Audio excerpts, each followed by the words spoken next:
Welcome to the Thrive podcast with the Shiloh Missionary Baptist Church. How does your faith kind of play into it, or does it play into it? What can be done about it? When I say the church, I'm talking about evangelical white Christians and the black folk who attend their churches. Hello, welcome to the Thrive podcast with the Shiloh Missionary Baptist Church. I'm Fred Jeff Smith, pastor of Shiloh, and I'm very happy that you chose to share with us today. You're either viewing us on YouTube or you're listening on iTunes, Spotify, or Amazon Prime. We always want to encourage you to reach out to us and let us know how we're doing with the podcast. You can reach me at fredjeffsmith@cox.net, fredjeffsmith@cox.net. Give us a drop of an email and let us know how we're doing with the podcast. I am honored today to have three representatives of the East Baton Rouge Parish School System here with us. We have the Superintendent, Dr. Sito Narcisse. We have Ms. Stacy Dupre, who is the Chief of Student Support, and Ms. Crystalline Lyles, who is the Project Manager for External Partnerships. And I'm very happy to have all of you all here with us today. Superintendent Narcisse, let me ask you immediately about Hurricane Ida and recovery. How much damage did East Baton Rouge Parish suffer from Hurricane Ida, schools, the facilities, and where are we in recovery?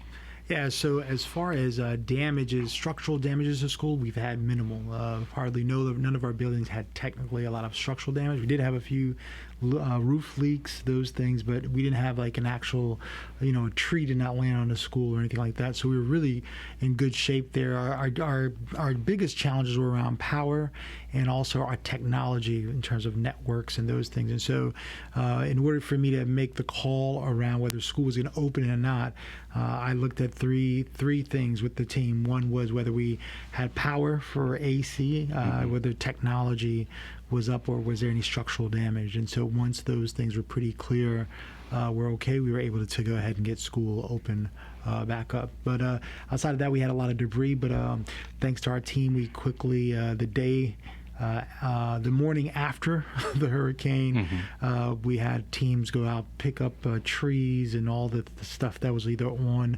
the premises, as well as do our own emergency check to see how the buildings were doing. So we were in pretty good shape. Good. I'm glad to hear that there was minimal damage to the facilities.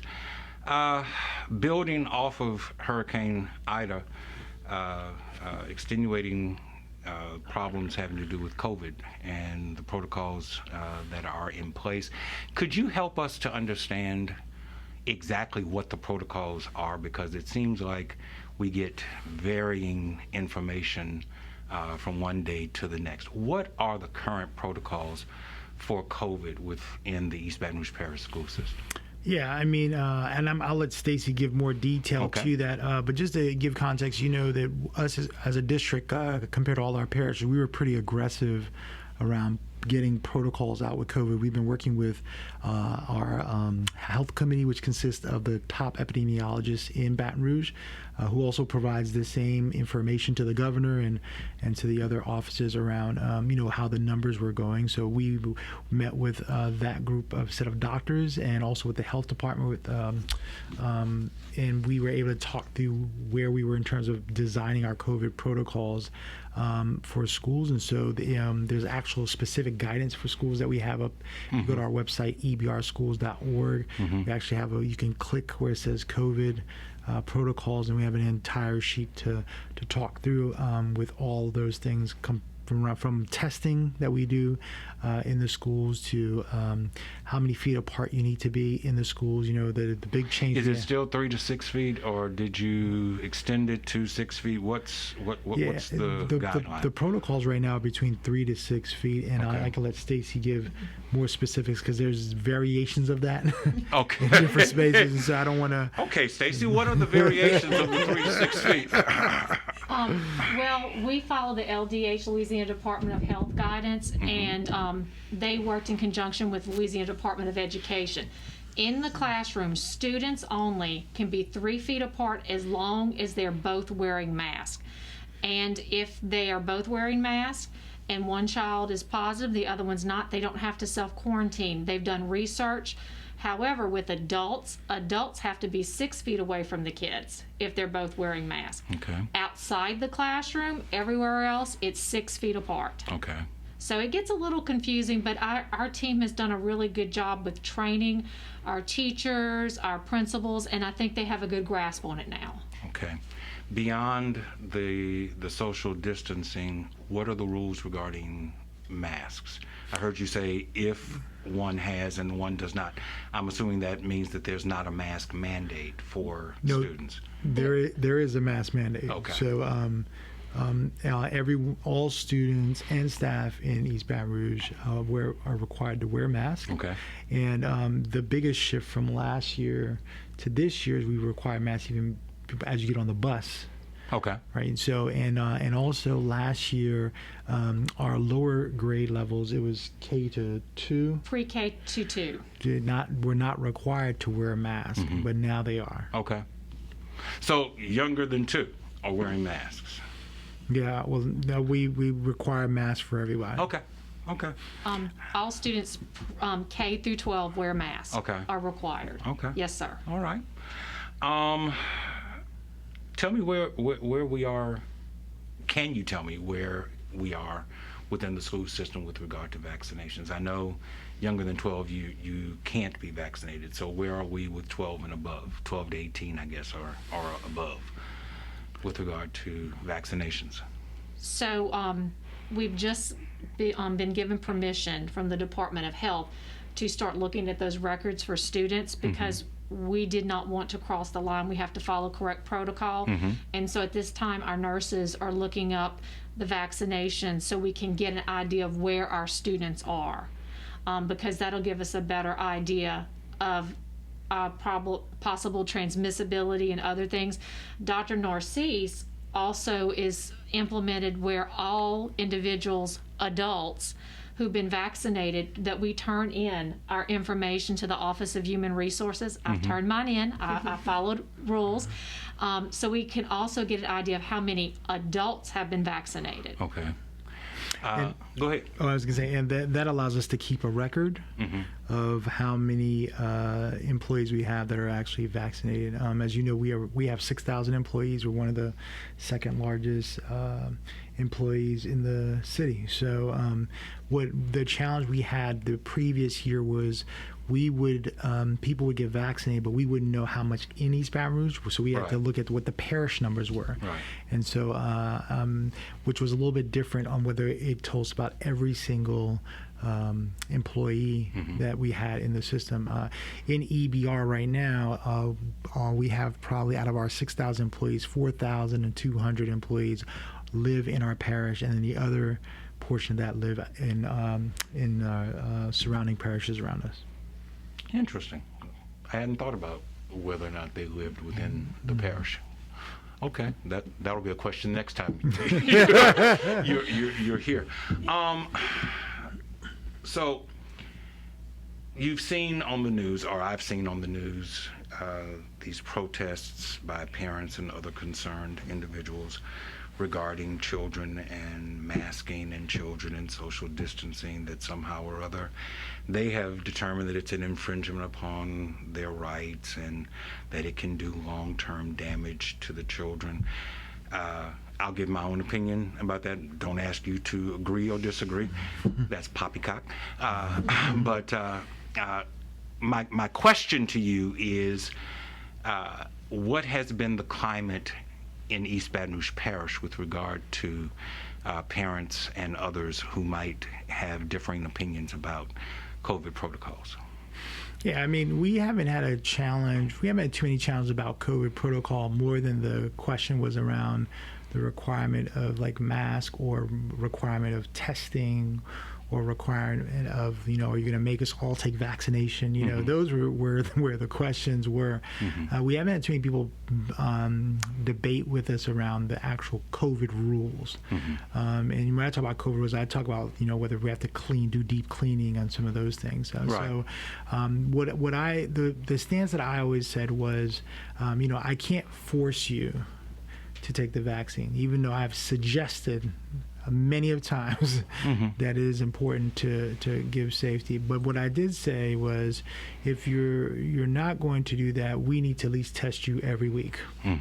And so people in our system get tested, whether you're vaccinated or not, so we can be clear around whether you have the virus or not. I mean, a part of the weight that I have as superintendent is not only for kids, but also for the faculty and staff that work for our system. And I tell folks it's almost like a little city that you have, and you have to ensure there's safety. And so that's kind of what my stance has been. And for me, there's no convincing about COVID. You're talking to someone whose mother died of COVID. It's been a year now, and I also have had an uncle and 2 cousins that passed away of COVID. So I, whether folks believe it or not, I tell folks my responsibility is to follow what the science says and keep the safety of our staff, family, and students. Have either of you had COVID? No. I have. I lost 2 aunts within 2 weeks of each other about 2-3 weeks ago. So it's very serious, and it is. We take it very seriously. And I say this, Pastor, which we get.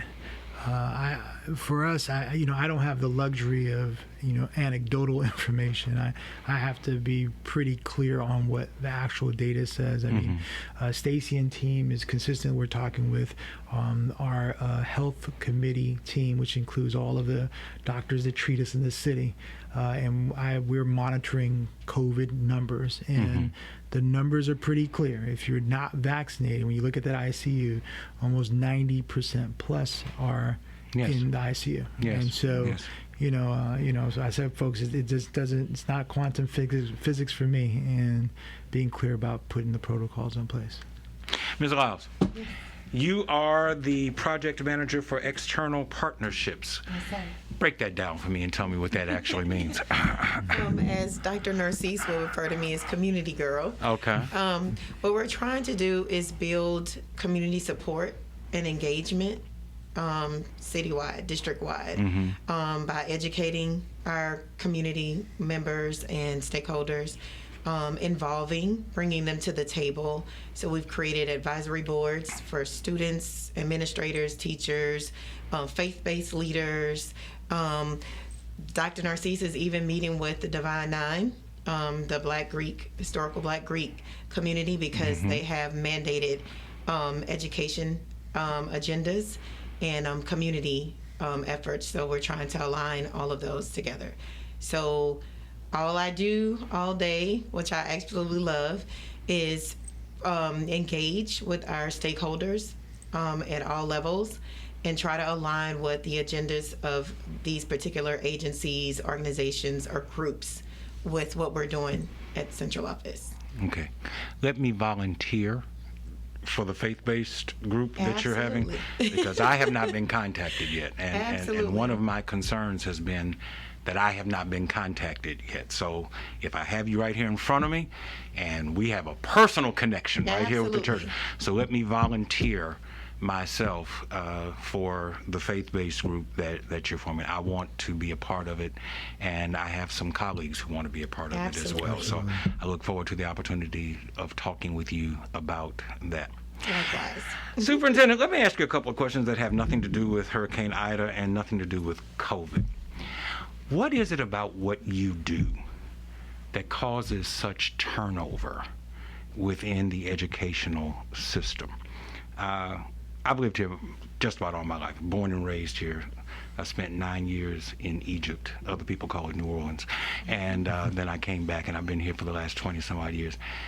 There seems to be a high turnover rate of superintendents within East Baton Rouge Parish. I can't speak for every other system, but it seems to be pronounced here in East Baton Rouge Parish.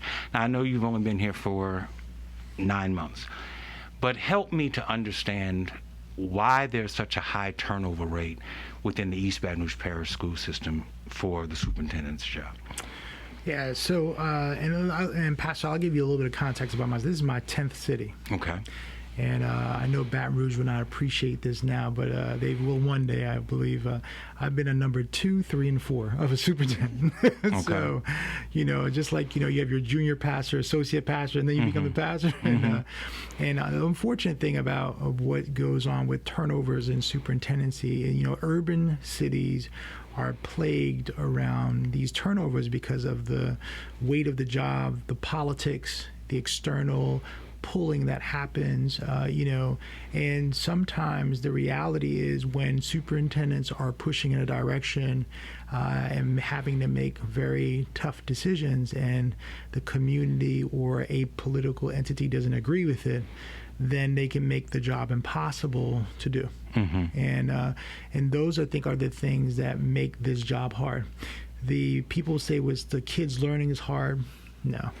I think that getting kids to learn is not the hard part. The hard part in this job is trying to please many masters, and the good superintendents I've worked for, they have been very clear about what they stand for and their moral compass in this work, and they've just had to work and engage the community in moving in a particular direction. And so, when you look at the number of superintendents that have been here or any of the urban districts, they only survive, 2.5 years or less. Yes. Right. And the reality, what's unfortunate, it impacts communities that look like us the most. And there's no way a community can thrive if you don't have consistency, whether you agree or not. I think that is always where the battle is. And I would just think that, what I probably struggle with, watching, before I even had the opportunity to be in the seat, because I feel blessed to even be in the seat, is that I've watched folks try to push in directions that they knew was right, but because people did not agree with them, didn't like who they were, or whatever other issue was, they made the job very tough and taxing because it is already a challenging job to be in. And I think that is the unfortunate reality of the superintendency. So, it's just not for the faint of heart. But, I think you just, you learn and you kind of move it through. I think the thing I think about East Baton Rouge, probably what bothers me the most when I came, is I see this as a city that has untapped potential. I feel fortunate because I've been in so many other places, at least in my mind, I've been pretty clear about how a school district utilizes its assets to improve student performance and engage their community. And some superintendents engage them and some don't. And so I just think that, at least from my lens, I think that is what's made this job very tough in East Baton Rouge. East Baton Rouge Parish school system, I would imagine, is one of the poorest school systems in the country. By my research, 84% of our students in East Baton Rouge Parish school system live in poverty. I'm sure that has an impact on learning, that has an impact on testing, that has an impact on social engagement. Can you share with us specific things that you are trying to do to address the poverty gap that exists within the school system? Yes. So first, let me just qualify by saying this. Poverty, because children are poor, does not mean they cannot succeed. There's been districts across the nation that have put that myth to bed. I think the challenge is you have to be pretty clear about what you're going to invest in and how hard you're going to push around providing strategic support in communities. And also, how do you learn to be equitable, meaning you can provide different sets of resources into different communities, because poverty in different communities are defined in a lot of different ways. So poverty is still poverty. That means you don't have anything, but the resources in order for a community to elevate itself is different depending on which community you're in. And so we've been really aggressive about a couple of things. Number one is building social emotional support in schools. building engagement with being more robust with families. We're working on creating a more robust, what we call a parent university, where we're engaging with families. Also working a lot with our strategic partners around more wraparound services for kids. What do you mean by wraparound So services? wraparound services would include things like community partners to help us help kids read, for example, or community partners to help feed if they don't have any food, or community partners to help with counseling. One of the things that we did as different in this city for the first time is we've broken the city up into 5 regions, and I can share that with you what that looks like. And within those 5 regions, we are pushing to understand the DNA, we call it, within each of those variations or regions to see what are the gaps that they have, but more importantly, what are the, we call it asset mapping, what are the community contexts they have in terms of supports, whether that's through counseling, after school program partners, to see how we can wrap those partnerships behind schools. What the district did previously, it would take, it would say, hey partner, I need you to work with everybody. And the reason that strategy is not good is because not every community may need that resource. And so we've been trying to make sure we can align resources much more targeted into the area of needs of that particular community. What I'm hopeful that the city begins to feel is that that we are so much more connected to the community in everything that we do when we now talk about how kids are performing and learning, or providing wraparound services not only for children or for families, that they can feel that they understand how to navigate our school system for a higher rate of success. Ms. Dupre, Yes, sir. football starts tonight, right? I think it does, yes, sir. There was a jamboree, but we kind of had problems with that. Well, you're the person who's responsible for student support and things of that sort. Are you all going to be monitoring masking and things of that sort at the games? I'm a Cowboys fan. We came close last night, but it was a good game. But as they panned the stadium, no one had on a mask, and that for me is problematic. LSU is going to play tomorrow evening as we're recording this against McNeese. I guarantee you there won't. I don't care what the newspaper says. There's not going to be any masks, and there's nobody going to be in there that's going to tell them that they have to wear a mask. So my question to you is, as it gets down to the high school level and high school athletics, not just football, but high school athletics as a whole, how do you monitor those situations to make sure that people are complying with what you are asking them to do? What's the procedure with regard to that? So that's a difficult question. Yes, ma'am.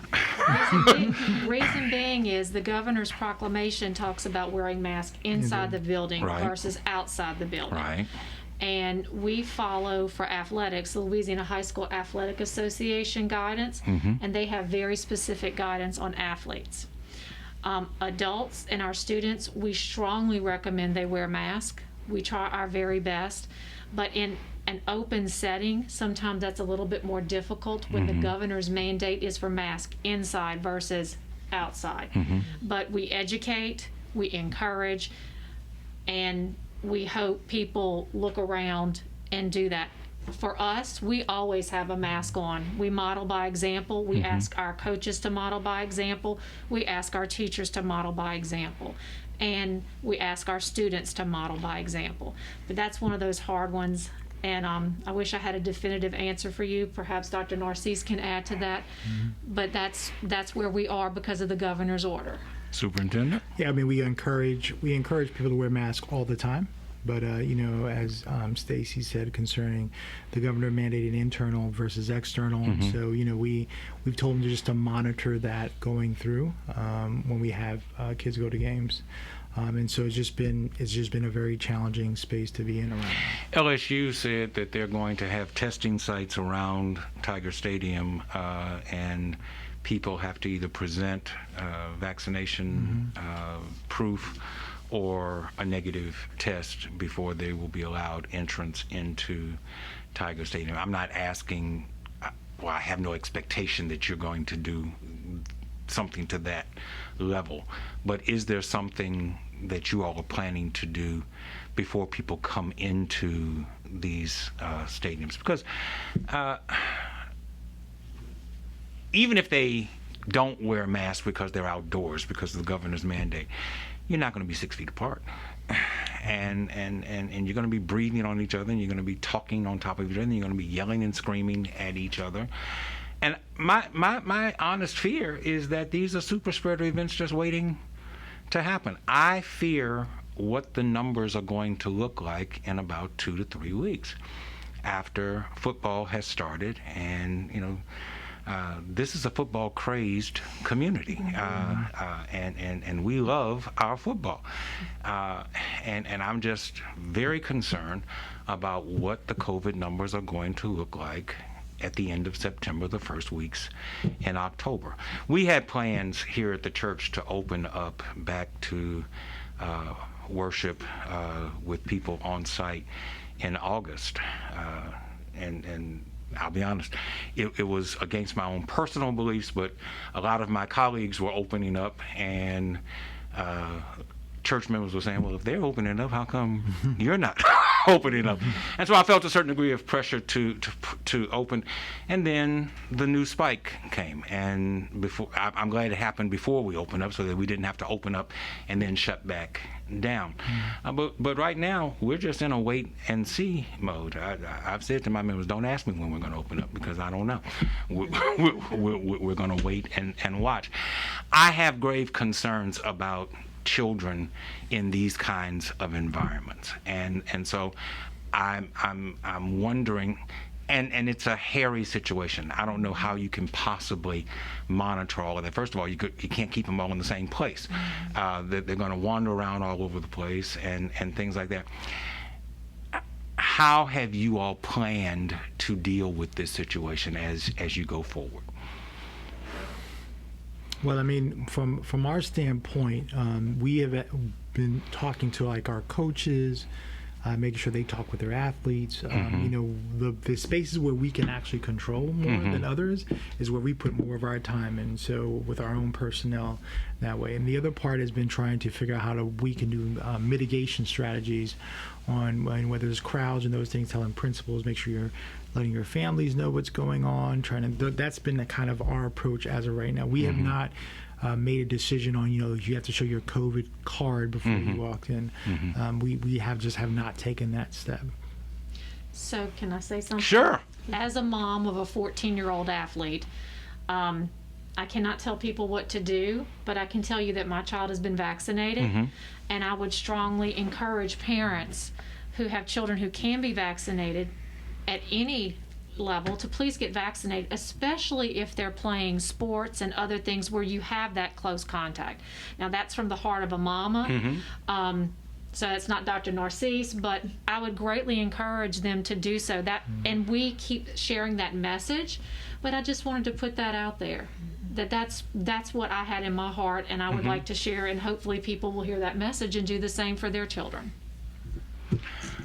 Public, corporations, public-private partnerships, I imagine that they have a lot of influence in how you message things within the school system, providing funding, not necessarily crafting the message, but providing funding so that the message can get out. Are you finding that people are supportive of what it is that you all are doing? So, yes, I do think that the community is ready to move forward.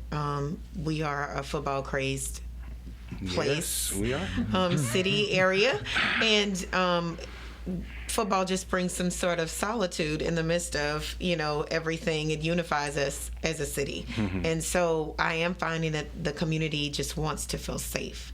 So they're just looking for us to do what we said we were going to do as a district to make them feel safe. Parents do want face-to-face learning to happen again. Teachers do want face-to-face learning. However, they want to feel safe doing it. So the work that Stacy and her team is doing is so crucial to the temperature of our community. we are currently in our department working on promos and advertisements where we're actually going to schools and having our students, having our teacher moms, having our coaches talk to our community about safety measures, the importance of masking up, the importance of getting vaccinated, the importance of being screened. So I am finding the temperature of the community wanting to move forward as long as we're able to do our part and keep them feeling safe in that environment. Let me turn the page. Let's talk about charter schools. What's your feeling about charter schools? I believe East Baton Rouge has 27 charters within the school system, operating within the system. I don't know how many of them are under the purview of your school system, but I think that there are 27 of them.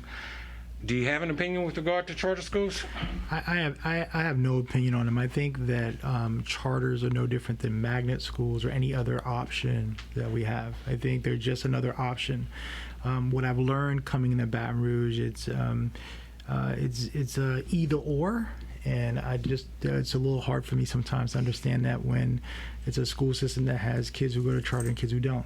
I think the challenge, I think, for us is that we see it as this competitive space, and really it's just options. It's just a different option that families have, and I think that is the reality of it. The families, just like we have options around our magnet programs, we have options around charter schools, but I think that's been the context it's been in our city. And coming from cities like DC, or I worked in Boston, or other places where charters and traditional schools are working together and doing things, it's a different context around that.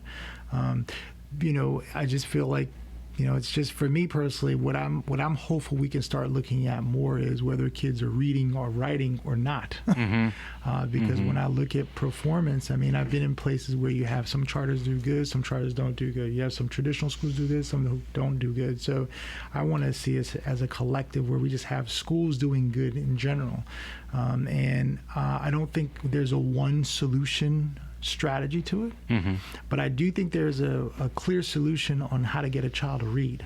And if children are reading a book, if they're able to do better in literacy, if they're able to do mathematics, then we're all for that. I've been pushing hard in this city around early childhood education. This is one of the first cities that I've seen where we don't educate our kids from 0 to 4, and kids fall behind before they get to pre-K or kindergarten, based on parents who have resources or not. And so the legislature just responded to that in this most recent session. They passed kindergarten, and just to be honest with you, I was a little surprised. I'm like, most folks were talking about pre-K, so for kindergarten it's now even law. And I appreciate Senator Cleo Fields, who was spearheading that. So my push to, when I spoke to him before, I was like, so now we're going to have the pre-K. Let's speed up like the rest of the world. But I just think that when we talked about, you asked me before about like what I see Baton Rouge doesn't have. I just think it's just a lot of untapped potential that we're not tapping into. I think we are a major city in Louisiana. We're the state capital. I know people, when they talk about Louisiana, they think about New Orleans, but they think about Baton Rouge as well. And I think we have a lot of assets and resources that really can take us to a totally different atmosphere in terms of our education in this system. I'm also even trying to push for us to do dual enrollment, where children are able to start high school and college classes as early as high school. I mean, we're the backyard of some of the most major universities in this entire state and its surrounding areas. And so, again, I think there's just a lot of potential of things that we should be doing that we haven't been doing. And my goal is to kind of put that in the forefront and get us to start executing in that direction. Is it a myth that charter schools take funding away from traditional schools, or is that a fact? Yeah, I that argument has been going on for a long time. I mean, the reality is, parents have choices. So the dollars will always follow wherever the children go.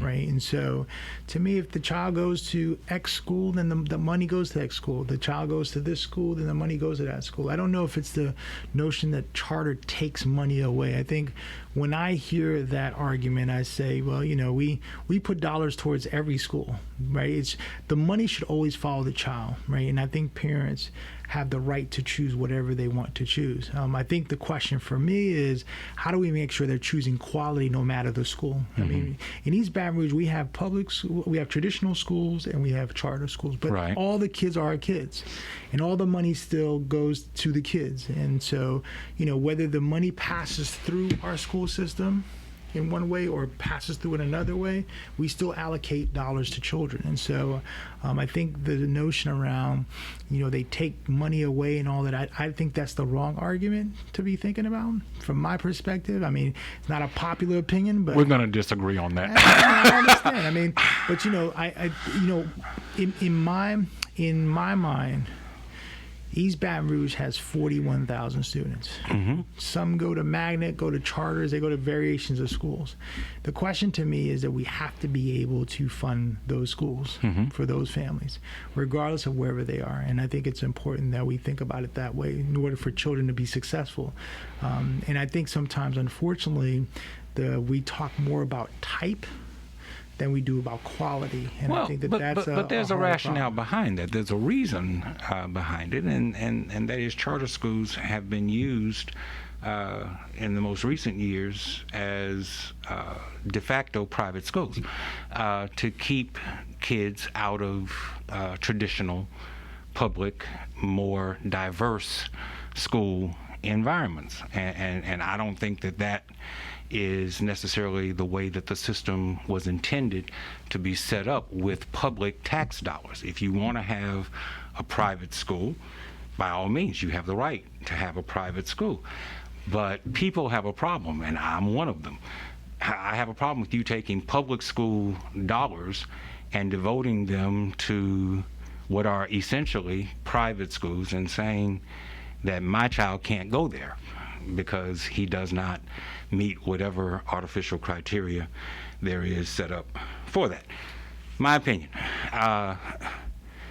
Certification. Are all charter school faculty certified to the same level that traditional school faculty are certified?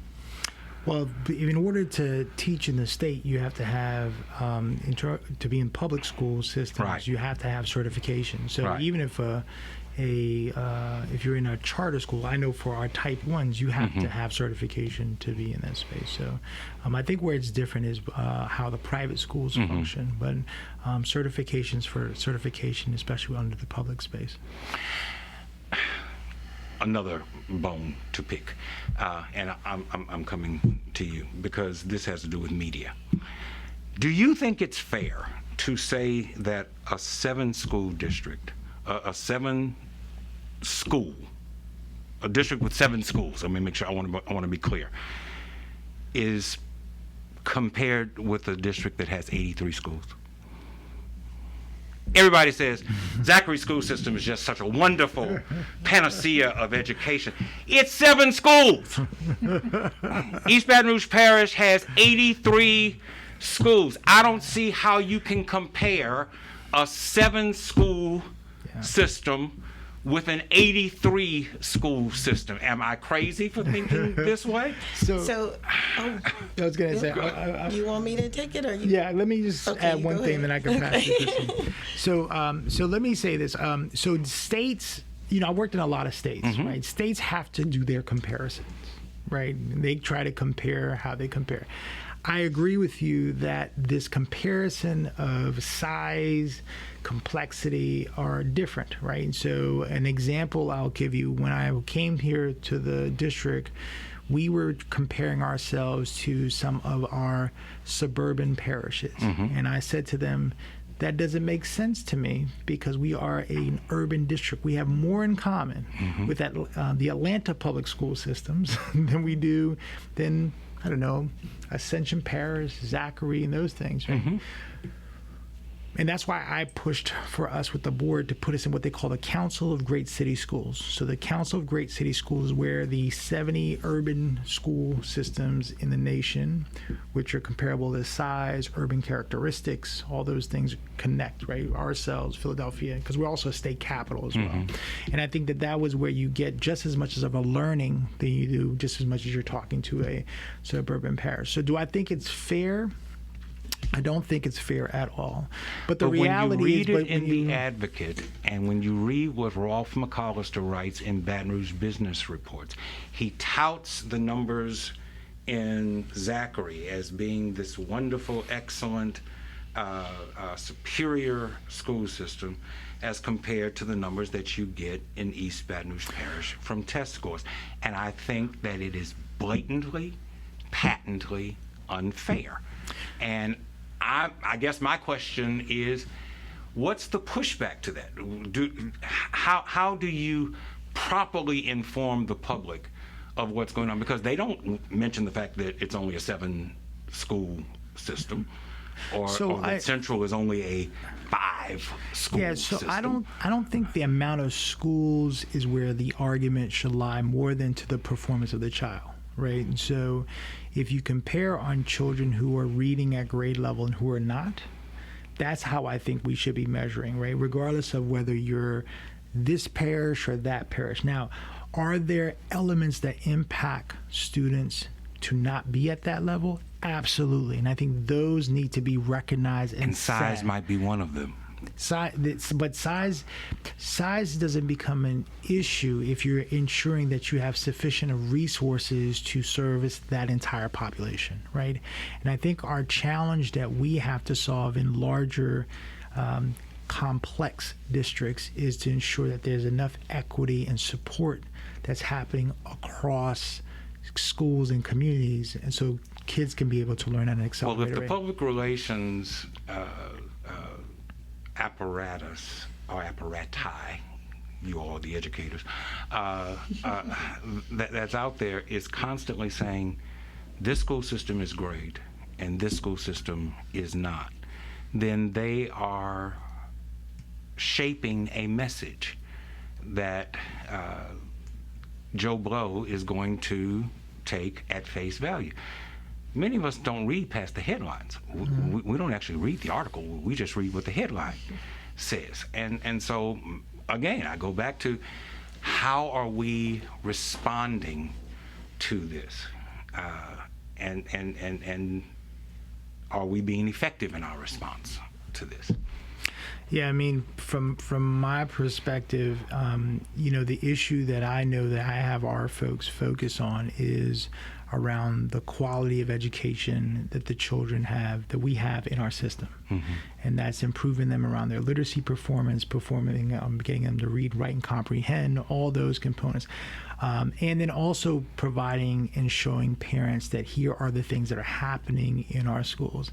What I can't control, right, is whatever headline anybody wants to say about anything. I tell folks, if I worried about every single headline, I think it would be a challenge. But what I do know is, there is variations of opinions and perspectives of comparing. And I think comparisons are not always apple to apples, right? And I think at least what I hear you saying, and I agree with, is that there's just difference of comparisons. But there are things that are comparable, such as whether a child can read or not, right? And I think that I think is where we should be thinking about our focus.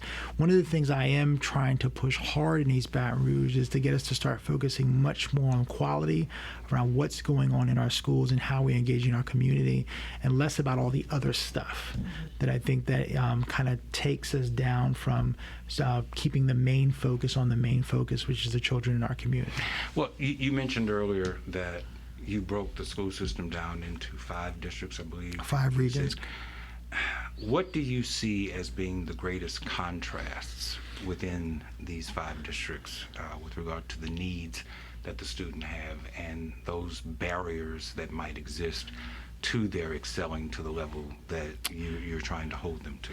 Yeah, so one I would say is every community needs something. I think that what I don't agree with all the time is I don't think we use our state report card as a particular measurement to determine whether all these kids in an entire school are doing great or not. I think that it's much more complex than that. I mean, even schools that are in our letter grade that has an A, you have kids who are in those schools that have not passed either, right? And so I think like we have to be much more detailed about looking at every child and looking at their growth over time to see where they started from to where their improvement is. And so I think that we have to kind of shift that focus in a part of our work. Baton Rouge is a city of paradox with regard to North and South, economically, politically. Is that also true academically? I mean, politics will always has some factor, but when I think about learning for kids, I think it's a matter of resource, right? You ask me what's the difference between the 5 regions. They'll differ from things such as socioeconomics. They'll differ in things in terms of what type of support systems or structures have been placed within those communities over years, right? I mean, every city in the United States has a historical paradox to it on how that city was divided, whether it's through race, class, or whatever category you do it. And I think that some of those things have plagued particular communities more over time. I mean, you look at any African American community across the country and you watch the divide between race and class and those things, I can show you how highways were built and bridges were put together or railroads, right, to divide in particular ways. Absolutely. And so when you talk about Brown versus Board of Ed, the fight was a lot to do around allocation of resources, right? And I think that the resources is always the key thing on trying to improve the quality of education no matter where you are. And I think that is the battle that we even have here in East Baton Rouge, or I would probably argue in any of these parishes, depending on whatever their context is. But the more resources a child has, the more you can overcome some of the challenges around being illiterate or, in those type of things. And I think that's the push that we have to solve in terms of our problems. Let's talk about St. George. And I've already used up most of my hour, but let's talk about St. George for a second. St. George predates you by several years. St. George was an effort by a group of people to develop a school system, and they found that the most expedient way to do that was to make a city. And so they have gone to the elaborate length of developing a city in order to generate another independent school system similar to Zachary and Central and I guess Baker, although nobody ever wants to count Baker for whatever reason. When your predecessor was sitting in your seat and he was touting a school tax plan for the upgrading of facilities and the building of new schools, I asked him specifically about building in proposed St. George. Would any of the facilities be in proposed St. George? And he looked at me the way you're looking at me right now and said, absolutely not. Well, he's not there anymore, and there is at least one facility that I'm aware of that's going to, if they are successful, is going to be in proposed St. George. I know that you're not the politician, you're not on the school board, but surely you have an opinion about building a school in what will probably in the next 5 to 10 years not belong to East Baton Rouge Parish school system. Do you have an opinion about that? Does anyone have an opinion about that besides me? Yeah, so I'm not convinced that everyone in St. George does not want to be a part of this parish. Well, I'm not convinced of it either. Yeah, so but what I am convinced is that people want schools in their neighborhoods. And when you look at our demographic patterns and those things, we have our population migrating towards the south, right? And I think that, whether we accept this or not, people want quality schools in their neighborhoods, right? And I'm a big believer in neighborhood schools as well. And I think the question that we should be trying to solve is how do we provide neighborhood quality schools to families, regardless of where they live, right? You know, for me to sit down and tell you we wouldn't build a school in St. George with me, I would say, well, they pay taxes too, right? They are part of our parish. So why would I say that, you know, Zachary's a part of our parish, but they don't pay into our school system. And in fact, they got their schools for free. When they pulled out, they got their facilities for free. Yeah. Central got their school facilities for free. I don't want to see the same thing happen with St. George. If you want to leave, I have no problem with you leaving. Pay the price to go. Pay for the facilities, pay for the legacy costs. By the way, pay for a police force, and don't expect the sheriff's office to provide you with policing, which is what Central got away with for 15, 20 years. Pay the price to go. And don't think that we're going to just give you Woodlawn and Woodlawn Middle and Woodlawn Elementary gratis as you form your new city and your new school system. And so for me, it's not just a matter of neighborhood schools. It's not just a matter of everybody wanting their child. Of course, everybody wants their child to go to the best school possible. But I don't want to be responsible for paying for a school that will no longer be in my district. Well, they're in our district. So, I mean, you know, I don't have the same historical context you have, right? But here's what I do know. Right now, we have all those schools in our district. And our job continues to be to raise the quality of education for kids. And if it's a matter of us providing more options and more opportunities for families to choose us for those kids to be there, then we do that. And I think, you know, for me, I try to stay away from this sense of that battle on the St. George separation and more into the let's make sure we're providing families with the opportunities that they need to make sure that when they put their child in East Baton Rouge Parish school system, they're getting the education that they want. And that's where I stand on that. And so I think that, you know, all the other stuff works out itself in it, how it works out. But for me, I cannot afford as a superintendent to get into that battle. The battle that I want to get into is making sure that we, with all the children that we have in East Baton Rouge, whether they're black, white, yellow, green, poor, rich, wherever category they fall in, that they get the best education so we can provide economic viability to our city. Because I can see this parish being very competitive economically with all its other major cities around it. I mean, we have Exxon here. We have a lot of great companies. We're a city where 80% of the people who are born here stay here, mm-hmm. which means you know your economic workforce, mm-hmm. right? So we have advantages that other cities don't have. I'm coming from Washington, D.C. 35% you may get are from D.C., right? They actually go out into the D.C. and Maryland, to Maryland and Virginia side, right? So I just think that there's some areas that we should be focusing much more on to build our city into a different space. And I think that that's when you ask me what's the difference, I think this is what I call the untapped potential. Okay.